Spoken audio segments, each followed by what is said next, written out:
Pasar Cibodas pagi itu riuh seperti biasa, namun di balik hiruk-pikuknya, ada bayangan gelap yang menyelimuti. Preman-preman pasar kini makin merajalela. Setiap lapak harus membayar uang keamanan jika tak ingin dagangannya diacak-acak. Tak peduli siapa, muda atau tua, semua harus tunduk. Dan di tengah ketakutan itu, muncullah sosok Rosa, gadis muda yang setiap hari menjajakan tahu Sumedang dengan senyum lembut dan tatapan mata yang dalam. Rosa bukan gadis biasa. Meski berasal dari kampung, ia memiliki aura yang tak bisa dijelaskan. Tatapannya tenang, gerak-geriknya halus, dan tutur katanya menyejukkan. Banyak pedagang mulai menyukainya, bukan hanya karena kecantikannya, tapi karena ia selalu ringan tangan membantu. Namun bagi Dadan, preman pasar yang merasa paling berkuasa, kehadiran Rosa adalah ancaman. Bukan karena tahu yang ia jual, melainkan karena ia tak menunjukkan rasa takut sedikit pun pada kekuasaan Dadan. Kamu belum bayar keamanan, Neng, ujar Dadan sambil menyeringai. Wajahnya penuh luka bekas perkelahian. Rosa hanya menatapnya sejenak, lalu menggeleng. Maaf, Kang. Saya hanya jualan kecil-kecilan. Uang saya untuk makan hari ini. Jawaban itu membuat para preman di belakang Dadan tertawa mengejek. Namun Rosa tak bergeming. Ia menunduk, melanjutkan menata tahunya yang sempat berantakan karena senggolan Dadan yang pura-pura tak sengaja. Seorang ibu tua pedagang sayur berbisik pelan, "Rosa, sudahlah, bayar saja 1000-2000, daripada kamu diganggu." Tapi Rosa menjawab pelan dengan senyum, "Kalau hari ini saya diam, besok mereka akan ambil semua." Kata-kata sederhana itu membuat sang ibu tertegun. Di balik kelembutan gadis ini, ada nyala api yang tak bisa dipadamkan. Dadan mulai kesal karena merasa dilecehkan. "Kamu pikir kamu siapa? Hah?" bentaknya, lalu menendang ember tahu Rosa hingga tumpah berceceran di tanah. Beberapa tahu jatuh ke gat kotor. Warga pasar tercekat. Beberapa mencoba menghampiri, tapi takut. Namun yang mengejutkan semua orang adalah reaksi Rosa. Ia tidak menangis, tidak marah, hanya memungut satu per satu tahunya yang kotor dengan tenang. Di dalam dadanya, ia merasakan denyut aneh. Seperti ada kekuatan yang perlahan bangkit. Ia mencoba menahannya. Ia belum waktunya menggunakan warisan Eyang Gendis. Tapi ia tahu, jika ini terus berlanjut, ia akan dipaksa menunjukkan siapa dirinya sebenarnya. Dan saat itu tiba, tak akan ada yang bisa menghentikannya. Langit mendung bergelayut di atas pasar. Beberapa tetes hujan mulai turun. Rosa berdiri pelan sambil menatap Dadan yang masih tersenyum penuh kemenangan. Namun tatapan gadis itu kini berbeda. Bukan tatapan takut, melainkan tatapan seorang perempuan yang menyimpan badai dalam dadanya. Hari itu, mungkin masih terlihat seperti hari biasa di pasar Cibodas. Tapi bagi Rosa, itulah awal dari perjalanan takdir. Ketika seorang gadis dari Sumedang harus berdiri melawan para penjajah kecil di negeri sendiri, demi harga diri, demi kebenaran. Malam itu, selepas kejadian di pasar, Rosa duduk termenung di beranda rumah kontrakannya yang sederhana. Tubuhnya lelah, tapi pikirannya jauh lebih letih. Bayangan wajah Dadan terus menghantui, bukan karena rasa takut, tapi karena amarah yang ia pendam dalam-dalam. Ia tahu dirinya mampu membalas. Tapi ia juga tahu, ajian itu bukan untuk dibanggakan, apalagi digunakan karena amarah semata. Kilatan petir di langit mengantarkannya pada kenangan masa kecil, jauh di lereng Gunung Tampomas. Di sanalah ia dibesarkan oleh Eyang Gendis, perempuan tua yang tidak pernah sekalipun keluar dari desa. Orang-orang bilang, Eyang adalah penjaga ajian kuno, ilmu sakti yang hanya diturunkan pada keturunan pilihan. Rosa dulu tidak mengerti maksudnya, hingga ia berumur 12 tahun dan disuruh memecahkan batu besar hanya dengan telapak tangan.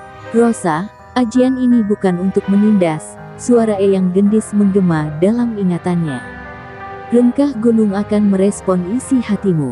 Jika niatmu suci, bumi akan patuh. Tapi jika kau dipenuhi dendam, kau bisa menghancurkan apapun, termasuk dirimu sendiri. Waktu itu Rosa hanya mengangguk, belum mengerti sepenuhnya. Kini, pelajaran itu seperti cambuk yang menahan langkahnya agar tak gegabah. Eyang Gendis pernah menunjukkan kekuatan sejatinya, membelah tanah untuk menyelamatkan warga desa dari longsor, membuat sumur tiba-tiba muncul di lahan kering, dan menghentikan gempa kecil hanya dengan menancapkan tongkat kayu ke tanah. Semua itu dilakukan dengan satu syarat, hati harus bersih, dan tidak boleh ada niat menyakiti manusia yang belum melampaui batas. Air mata Rosa jatuh. Ia merasa rapuh. Di kota ini, ia sendirian. Tak ada Eyang yang bisa menenangkan. Tak ada gunung yang bisa ia jadikan pelarian. Tapi jauh di dalam dirinya, ia tahu, darah Eyang Gendis mengalir deras. Ia bukan sekadar gadis desa penjual tahu. Ia adalah penjaga ajian langit yang harus menentukan sendiri kapan bumi boleh bicara. Keesokan paginya, Rosa kembali ke pasar. Warga menyambutnya dengan ragu-ragu, khawatir Dadan akan balas dendam. Tapi Rosa tersenyum seperti biasa, meski ada gurat ketegasan di wajahnya. Kalau saya tidak datang, berarti saya kalah, katanya pada seorang bapak penjual ikan. Kata-kata itu sederhana, tapi seperti memberi nyawa baru pada mereka yang sudah lama menyerah. Di kejauhan, Dadan memperhatikan diam-diam. Ia heran, kenapa gadis itu tidak takut. Kenapa ia bisa tetap berdiri tegak setelah dipermalukan kemarin? Amarah di dada Dadan membuncah. Ia bersumpah akan membuat gadis itu berlutut. Namun ia tak tahu, bahwa yang ia hadapi bukan hanya seorang perempuan, tapi warisan sebuah kekuatan yang mampu membelah bumi. Dan di hari itu, tanpa disadari siapapun, tanah pasar yang selama ini penuh ketakutan mulai bergeser, bukan oleh kekuatan kaki manusia, tapi oleh keberanian satu hati yang mulai bangkit dari diamnya. Hari mulai siang, matahari menggantung tinggi di atas pasar Cibodas. Udara terasa lebih panas dari biasanya, bukan hanya karena cuaca, tapi juga karena aroma konflik yang semakin menebal. Dadan datang lebih awal hari itu, ditemani dua anak buah barunya yang bertubuh besar dan berwajah bengis. Seolah menantikan kesempatan kedua untuk menunjukkan siapa yang berkuasa di pasar. Matanya langsung mencari sosok Rosa, dan senyumnya menyeringai saat melihat gadis itu kembali berjualan seperti tak terjadi apa-apa. Neng Rosa, masih berani jualan ya? Suara Dadan nyaring, disambut tawa serak anak buahnya. Langkah kakinya berat dan arogan, menghampiri lapak Rosa tanpa permisi. Ia menendang satu kotak tahu yang belum ditata, membuat isinya berhamburan ke tanah. Katanya tahu Sumedang enak, ya. Tapi kalau penjualnya keras kepala, rasanya jadi basi. Rosa mendongak, wajahnya tetap tenang, tapi sorot matanya menyala. Saya hanya ingin dagang, Kang. Bukan cari masalah. Jawabannya terdengar lembut, tapi mengandung ketegasan yang membuat Dadan sedikit gelisah. Namun egonya terlalu besar untuk merasa takut. Ia mendekat, mencondongkan wajahnya ke arah Rosa, lalu berbisik licik, kalau kamu ikut saya malam ini, mungkin tahu kamu aman setiap hari. Seketika suasana pasar membeku. Beberapa pedagang yang melihat langsung menunduk. Ada yang pura-pura sibuk, ada pula yang hanya bisa menggigit bibir menahan marah, tapi tak berani bertindak. Rosa berdiri pelan, tangannya mengepal, tubuhnya gemetar. Bukan karena takut, tapi karena menahan gelombang energi yang terasa mulai bergetar dalam tubuhnya. Suara mantra Eyang Gendis menggema samar dalam pikirannya, seolah memperingatkan, jangan kau gunakan saat hatimu terbakar. Namun batas kesabaran Rosa sudah terlampaui. Ia memejamkan mata sejenak, menarik napas dalam-dalam, lalu membuka mata dengan sorot tajam. Kang Dadan, jangan paksa saya menunjukkan siapa saya sebenarnya. Suaranya tenang tapi mengandung ancaman yang dingin. Dadan tertawa keras, menyangka Rosa sedang menggertak. Ia mengangkat tangannya, berniat menyentuh pipi gadis itu secara kasar. Namun sebelum tangannya menyentuh wajah Rosa, sebuah dentuman keras terdengar dari bawah tanah. Semua orang di pasar terlonjak kaget. Kotak-kotak dagangan berguncang, bahkan atap seng beberapa kios bergoyang hebat. Tanah di bawah kaki Dadan bergetar seperti hendak pecah. Rosa berdiri tegak, mulutnya tak bergerak, tapi udara di sekitarnya terasa berubah. Panas, menekan. Dadan mundur dengan panik. Apaan ini? Gempa, teriaknya. Tapi para pedagang tahu, itu bukan gempa biasa. Mereka menatap Rosa dengan mata melebar. Beberapa bahkan sudah berlutut, sadar bahwa mereka sedang menyaksikan sesuatu yang tidak biasa. Sebuah kekuatan kuno yang sudah lama tidur, kini mulai bangkit. Rosa menatap tanah retak di dekat kakinya. Ia lalu menunduk, memungut tahu yang tadi dibuang Dadan, dan kembali duduk. Saya masih ingin dagang, katanya pelan. Tapi kalau ada yang sentuh saya lagi, mungkin tanah ini tak hanya retak, tapi runtuh. Sejak insiden getaran tanah itu, pasar Cibodas tak lagi sama. Rosa menjadi buah bibir. Sebagian pedagang mulai memandangnya dengan kagum, sebagian lagi takut. Namun tak sedikit pula yang curiga dan iri. Tapi yang paling terusik adalah Dadan. Malam itu, ia tak bisa tidur. Bukan hanya karena rasa malu, tapi juga karena rasa takut yang tak bisa ia akui bahkan kepada dirinya sendiri. Perempuan itu, siapa dia sebenarnya? Batinnya bergolak, tangannya mengepal sampai bergetar. Pagi-pagi buta, Dadan mengumpulkan anak buahnya dan memutuskan akan menyelesaikan urusan itu hari ini juga. Ia tak bisa membiarkan seorang perempuan membuatnya kehilangan muka di hadapan pasar. Siapkan semua orang, bawa pentungan. Kita ratakan lapaknya. Perintahnya garang. Ia ingin membuat perhitungan terbuka, langsung di tengah pasar, agar semua orang tahu siapa yang benar-benar berkuasa. Saat matahari mulai naik, pasar kembali sibuk. Tapi suasananya mencekam. Rosa datang dengan langkah tenang seperti biasa, membawa tahu dagangannya. Ia tahu ini hari penentuan. Tadi malam ia bersemedi sejenak, merapal mantra penjaga energi. Eyang Gendis pernah berpesan, jika bumi sudah bersedia bicara melalui kakimu, maka jangan ragu. Biarkan kebenaran berdiri atas tanahnya sendiri. Kata-kata itu kini menjadi senjata. Tak lama kemudian, Dadan dan 5 orang preman bersenjata kayu menghampiri lapak Rosa.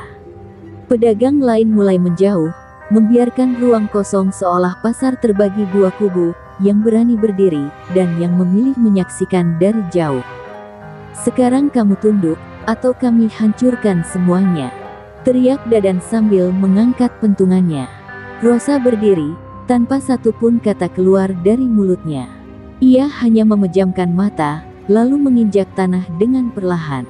Seketika, dentuman kecil terdengar. Tanah di bawah kaki Dadan langsung retak, membentuk garis pecah yang mengarah ke tempatnya berdiri. 3 orang anak buahnya terpental ke belakang, seolah dihantam gelombang tak kasat mata. Warga pasar berteriak, panik dan terpana bersamaan. Dadan mencoba menyerang, tapi sebelum tangannya menyentuh tubuh Rosa, tanah tepat di bawahnya menjulang naik seperti dinding. Ia terlempar, mendarat keras di tumpukan keranjang bawang. Rosa akhirnya buka suara. Aku tidak pernah ingin melawan. Tapi jika ketidakadilan terus kalian tanam, maka bumi akan mencabut akarnya. Beberapa pedagang mulai berlari menghampiri, membantu Rosa. Mereka mengangkat tahu-tahunya yang tercecer dan berkata, maafkan kami, Rosa. Kami terlalu takut kemarin. Namun Rosa hanya tersenyum dan berkata, kalian tidak perlu takut lagi. Ketakutan hanya tumbuh kalau kebenaran diam. Hari itu, untuk pertama kalinya dalam bertahun-tahun, pasar Cibodas terasa hidup. Bukan karena dagangan yang laris, tapi karena ketakutan yang selama ini mencekik perlahan mulai runtuh oleh keberanian satu gadis yang tak gentar berdiri di atas tanah yang ia hormati. Sejak insiden itu, nama Rosa semakin bergema. Bukan hanya di pasar Cibodas, tapi mulai terdengar sampai ke pasar-pasar lain di kecamatan. Orang-orang menyebutnya gadis penakluk preman. Namun di balik kekaguman itu, sebuah bayang-bayang baru mulai mendekat. Dadan yang dipermalukan, ternyata memiliki kakak tiri bernama Asep Kalong, mantan jawara pasar yang kini tinggal di kaki Gunung Tampomas, dikenal sebagai pemilik ilmu hitam, Bayu Alas, ilmu pengendali angin dan racun dari alam. Dadan, dengan tubuh penuh perban dan harga diri yang koyak, berjalan terlatih menuju gubuk Asep Kalong. "Abang, tolong hancurkan dia. Dia bukan perempuan biasa." Asep yang duduk bersila dengan tubuh penuh tato dan mata redup itu hanya terkekeh. "Kau melawan pewaris ajian tanah. Rengkah gunung. Kau kira itu mainan?" Ucapnya dingin. Tapi kebenciannya pada ajian turun-temurun seperti milik Rosa membuat Asep bersedia turun gunung. "Aku akan buat tanahnya sendiri menelannya." Keesokan harinya, angin di pasar Cibodas terasa aneh. Daun-daun beterbangan meski langit cerah. Bau kemenyan samar menyelimuti udara. Rosa yang sedang menata dagangannya, tiba-tiba merasa jantungnya berdebar. Telinganya menangkap bisikan lembut yang tidak berasal dari dunia manusia. Ia tahu, ada yang sedang membacanya dari kejauhan. "Bayu Alas," gumamnya pelan. Ia langsung menggenggam batu kecil dari Sumedang yang selalu ia bawa, simbol penjaga aliran tanah. Sore itu, saat pasar mulai sepi, muncul seorang lelaki berjubah hitam dan mata merah samar. Langkahnya pelan, tapi tiap kakinya menyentuh tanah, debu-debu berputar. "Rosa," panggilnya lirih. "Aku datang bukan untuk tawar-menawar. Aku datang untuk menghapus jejakmu dari bumi." Para pedagang yang masih tersisa langsung lari terbirit-birit. Rosa berdiri, tubuhnya gemetar, bukan karena takut, tapi karena medan energi yang menyerangnya begitu kuat. Asep Kalong merapal mantra. Angin berputar tajam seperti pisau. Atap kios beterbangan, dagangan beterbalan. Rosa mencoba bertahan dengan menarik energi dari tanah, namun tanah di sekitar pasar seperti tercekik, seolah ditutup aliran angin beracun. Ia terdesak. Ini bukan lagi lawan seperti Dadan. Ini lawan yang mengerti cara mematikan akar kekuatannya. "Kamu pikir tanah akan selalu memihakmu?" ejek Asep. Dengan tenaga tersisa, Rosa menjatuhkan diri dan menempelkan telapak tangannya ke tanah. Ia memanggil akar, batu, dan sari bumi dengan mantra pelan, nyaris tak terdengar. Perlahan, sebuah getaran mulai bangkit dari bawah pasar, lebih dalam, lebih tua dari sekadar ajian. Suara bergemuruh mulai terdengar dari bawah, membuat Asep kehilangan keseimbangan sejenak. Wajahnya mulai berubah tegang. "Aku bukan melawan untuk kekuasaan," ujar Rosa sambil berdiri, "aku melawan untuk menanam kembali harga diri yang kalian injak." Tiba-tiba tanah di bawah kaki Asep meletup, menghamburkannya ke udara. Namun sebelum tubuhnya terbanting, Asep menghilang dalam pusaran angin, meninggalkan tawa lirih yang menggema. Hari itu Rosa menang, tapi ia tahu pertempuran sebenarnya baru dimulai. Kini ia bukan hanya gadis penjual tahu. Ia adalah penjaga warisan bumi, yang harus bersiap menghadapi musuh-musuh lama yang mulai bangkit dari tidur panjangnya. Setelah pertarungan itu, Rosa tidak lagi tenang. Meskipun Asep Kalong gagal menjatuhkannya, rasa gentar tetap menyelinap dalam hati. Ia tahu, Asep bukan yang terakhir. Dunia para pemilik ajian kuno itu luas dan penuh ego. Begitu satu kekuatan bangkit, maka yang lain akan merasa terancam. Malam itu, Rosa duduk bersila di atas tanah, merapal ajian penjaga jiwa, namun hatinya tetap gelisah. Ia merasa seperti dikelilingi mata tak terlihat, mengawasinya dari balik bayangan dan akar-akar bumi. Tak berselang lama, seekor burung hantu putih hinggap di jendela. Matanya bersinar redup, membawa secarik daun lontar yang melayang turun ke pangkuan Rosa. Ia mengenal tulisan itu. "Tulisan Eyang Gendis," gumamnya perlahan. Di sana tertulis, "Kembalilah ke akar. Gunung menunggumu. Kunci kekuatanmu bukan hanya pada bumi, tapi pada sejarah yang kamu lupakan." Hati Rosa tercekat. Sudah lama ia meninggalkan desa tempat ajian ini diwariskan. Mungkin kini waktunya kembali, menggali lebih dalam sebelum ajian itu direbut orang lain. Keesokan harinya, Rosa meninggalkan pasar Cibodas. Para pedagang melepasnya dengan haru. "Hati-hati ya, Neng. Kami tunggu kembali," ujar seorang ibu tua sambil menggenggam tangan Rosa. Di balik senyumnya, Rosa menyimpan rasa bersalah. Ia merasa belum sepenuhnya melindungi mereka. Tapi ia tahu, tanpa ilmu yang utuh, ia hanya bisa bertahan, bukan menang. Perjalanan ke Gunung Tampomas bukan sekadar perjalanan fisik, melainkan spiritual. Saat memasuki hutan larangan, udara berubah. Suara-suara aneh mulai terdengar. Angin membawa bisikan, dan tanah seolah hidup. Di dalam kepalanya, suara eyang gendis bergaung. Setiap pemilik ajian harus tahu di mana batas hatinya. Kalau tidak, ajian akan menelan jiwanya lebih dulu sebelum melawan musuh.